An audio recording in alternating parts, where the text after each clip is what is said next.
saya. Dan hari ini teman-teman, saya sudah bersama dengan dua teman saya dari Nusa Tenggara Timur juga. Kami akan berbincang dan berbagi tentang beberapa hal unik yang ada di Nusa Tenggara Timur.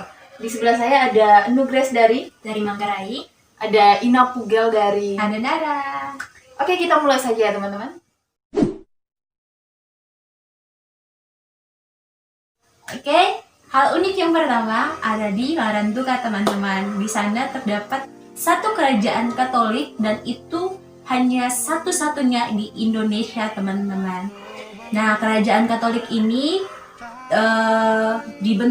terbentuk kerajaan Katolik ini sekitar abad ke-16, teman-teman, dan itu dibawa oleh bangsa Portugis saat penjajahan di sana, teman-teman. Dan walaupun kita tidak belajar di sejarah, teman-teman, tapi ini sudah diakui dan menjadi satu-satunya kerajaan Katolik di Indonesia. Kemudian rajanya itu diberi gelar Don yang artinya tuan. Terus ditambah marga dari Portugis DVG yang kepanjangannya itu Diaspora de Godinho. Apakah itu kerajaannya masih ada sampai sekarang?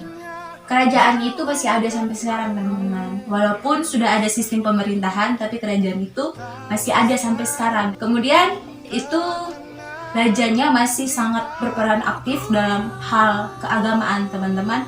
Karena di sana ada salah satu ritual adat, ritual keagamaan, dan itu juga menjadi budaya yang dibawa dari Portugis, namanya Semana Santa. Nah, ketika Semana Santa itu berlangsung dan sebelum berlangsung, kapelanya itu dibuka oleh raja tersebut, teman-teman. Berarti hanya bisa dibuka oleh raja terlebih dahulu, baru bisa berlangsung. Iya, kapelanya itu dibuka pertama oleh Raja Larantuka itu sendiri.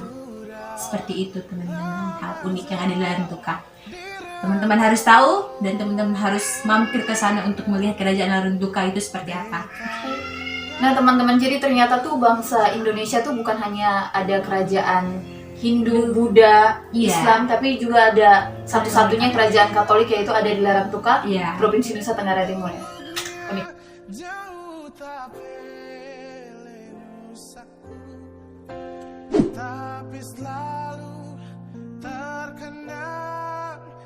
Nah teman-teman, selanjutnya itu ada dari daerah Manggarai.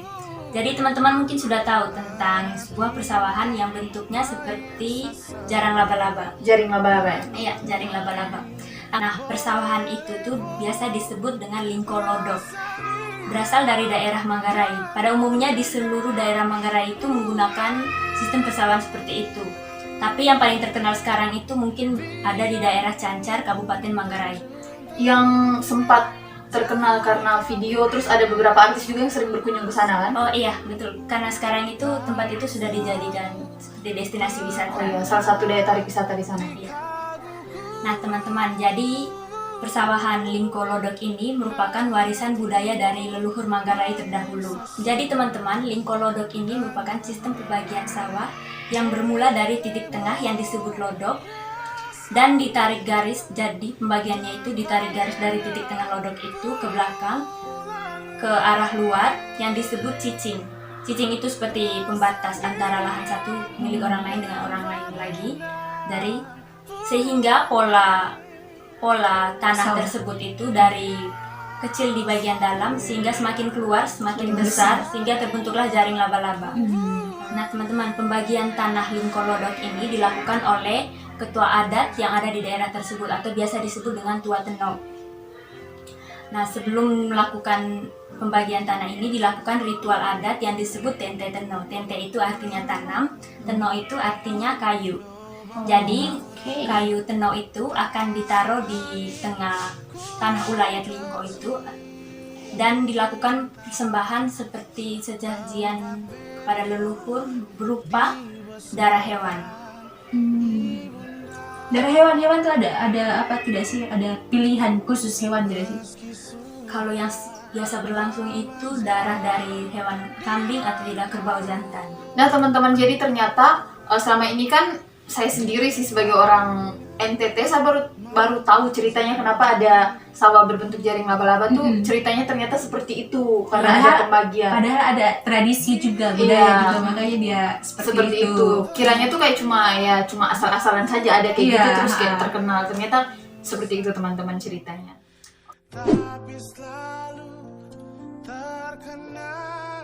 Oke, yang berikutnya teman-teman dari daerah NTT ada hal unik juga yaitu tradisi cium hidung. Tradisi cium hidung ini ada di daerah Sabu, Timor, dan juga Sumba.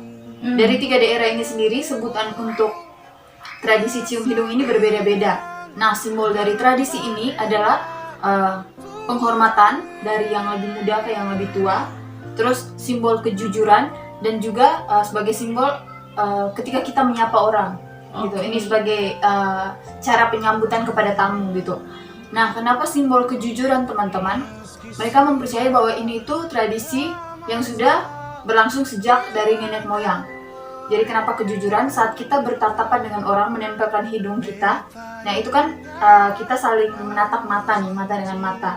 Nah itu, jadi ketika kita menatap mata dengan mata itu kan kita tidak bisa berbohong. Jadi kita bisa melihat sorotan mata orang itu apakah jujur atau tidak. Kemudian teman-teman, tradisi ini masih dilakukan sampai sekarang. Tradisi ini juga mirip dengan yang ada di beberapa negara lainnya, tapi caranya tuh berbeda masing-masingnya. Jadi kalau misalnya kita dari luar daerah kita masuk ke dalam situ, kita juga harus menghargai mereka punya itu dengan menempelkan hidung. Nah, dan itu tuh ada di 3 daerah ini sih teman-teman. Setahu saya tuh ada di Sumba, di Timor, dan juga di Sabu.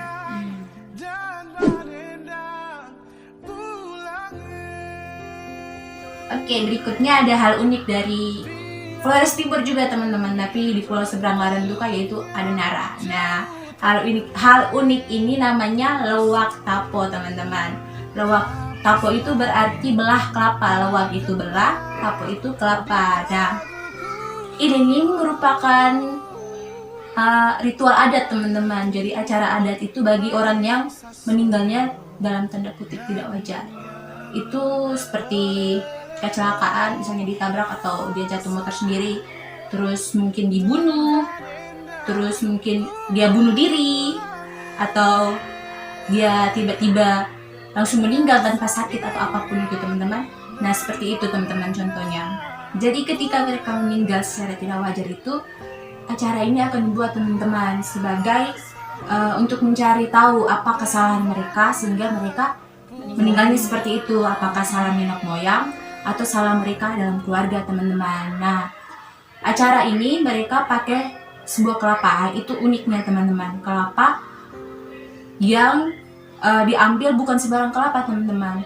Mereka sebelumnya itu mereka sudah ke dukun mencari tahu lewat mimpi teman-teman, dan kelapa itu dipetik bukan oleh sembarang orang, oleh orang yang ditunjuk dalam mimpi teman-teman. Kemudian kelapa itu dipetik, didoakan 1 hari sebelum acara lewak tapo itu, didoakan terus ditaruh di sudut belakang rumah teman-teman. Itu yang saya tahu. Kemudian hal unik yang berikutnya itu dalam proses lewak tapo ini teman-teman, semuanya dikerjakan oleh laki-laki teman-teman, baik itu bunuh hewan, terus dalam proses masak, sampai pada proses belah kelapanya itu semuanya dilakukan oleh laki-laki. Itu tuh kenapa dilakukan oleh laki-laki semuanya? Ya, jadi kan, padahalnya kan biasanya kalau ada maksudnya kita di sana gak maholot lah di Kabupaten Flores Timur kan apa-apa kayak mengerjakan hal kayak itu kan perempuan. Nah, kenapa di tradisi itu tuh dikerjakan oleh laki-laki? Yang saya tahu ya teman-teman, jadi lewak tapo ini diibaratkan seperti pergi berperang teman-teman. Jadi yang berperang kan kita tahu hanya laki-laki yang pergi berperang toh, sehingga acara ini acara adat ini semuanya dilakukan laki-laki karena diibaratkan seperti pergi berperang. Nah seperti itu, jadi semuanya dikerjakan laki-laki. Terus hal unik yang ketiga itu teman-teman, pas proses lewak taponya itu mereka saat makan bersama itu semuanya pakai alat-alat tradisional teman-teman. Jadi mereka bentang daun pisang, mereka taruh nasi, sayur dan segala macam. Terus itu makannya pakai tangan teman-teman, tidak pakai sendok, tidak pakai garpu. Terus untuk yang berkuah seperti kuah sup atau apa segala macam itu, terus air itu minumnya pakai keok teman-teman. Keok itu tempurung ya, artinya tempurung kelapa. Keok itu kami sebut keok teman-teman. Jadi itu minumnya pakai keok, tempurung kelapa. Nah, semuanya dilakukan secara tradisional begitu. Oke teman-teman, jadi itu hal unik dalam acara ritual adat Lewak Tato teman-teman.